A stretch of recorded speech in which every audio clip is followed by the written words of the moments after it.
दिल्ली में बारिश से 10 की गई जाने, 14 डिपार्टमेंट पर जिम्मेदार कोई नहीं।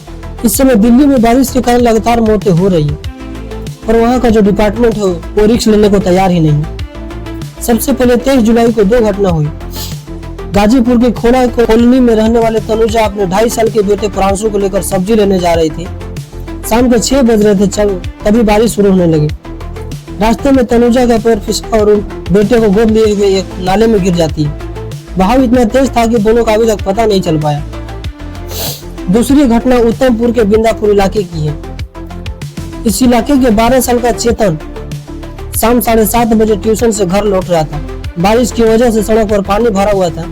पानी में करंट चेतन ने अपने जैसे ही अपना पैर पानी पर रखा, उसे करंट लगा और उसकी मौत हो गई। इससे पहले भी उसी तार से एक बुजुर्ग और एक कुत्ते को भी करंट लगा था। इसके बावजूद भी प्रशासन कुछ नहीं की।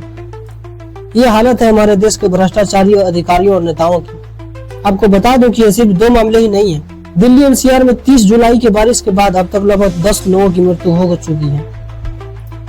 इससे 5 मामले दिल्ली, 3 गुरुग्राम और 2 ग्रेटर नोएडा के हैं। सभी की मौत बारिश और पॉलिटिकल खिचड़ी की वजह से हुई है। कोई भी ऑफिसर अपनी रिस्पॉन्सिबिलिटी नहीं लेने को तैयार ही नहीं है। सब एक दूसरे को ब्लेम करने में लगे हुए हैं। जरा सोचिए दोस्तों, दिल्ली हमारे पूरे देश की राजधानी है। ऐसे में अगर दिल्ली सेफ नहीं है तो हमारा देश क्या विकास करेगा। वहाँ के रहने वाले लोग बताते हैं कि हमने रेस्क्यू के लिए प्रशासन और पुलिस दोनों को फोन किया लेकिन कोई आया ही नहीं। दिल्ली में हर साल बारिश के बाद काफी जल भराव होता है जिसके कारण मौतें भी बहुत होती है, लेकिन सरकार चुपचाप रहती है। आखिर दिल्ली में ऐसे हालात क्यों बनते हैं?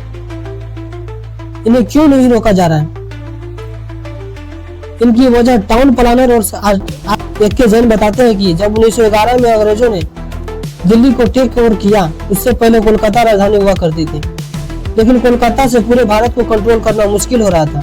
इसलिए राजधानी बनाने के लिए सेंट्रल भारत की जगह चाहिए थी और फिर अंग्रेजों ने दिल्ली को चुना।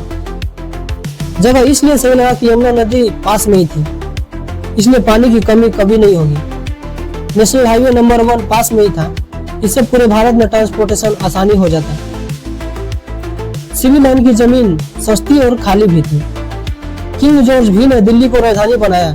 वो ब्रिटेन के सबसे बेहतरीन आर्किटेक्ट एडवर्ड लुनियंस को लेकर आए। तब लुनियंस ने किंग जॉर्ज भी को दिल्ली की राजधानी बनाने से मना किया था, क्योंकि उन्होंने पहले ही बता दिया था कि यमुना नदी किनारे राजधानी बनाने से बाढ़ की समस्या बनी रहेगी।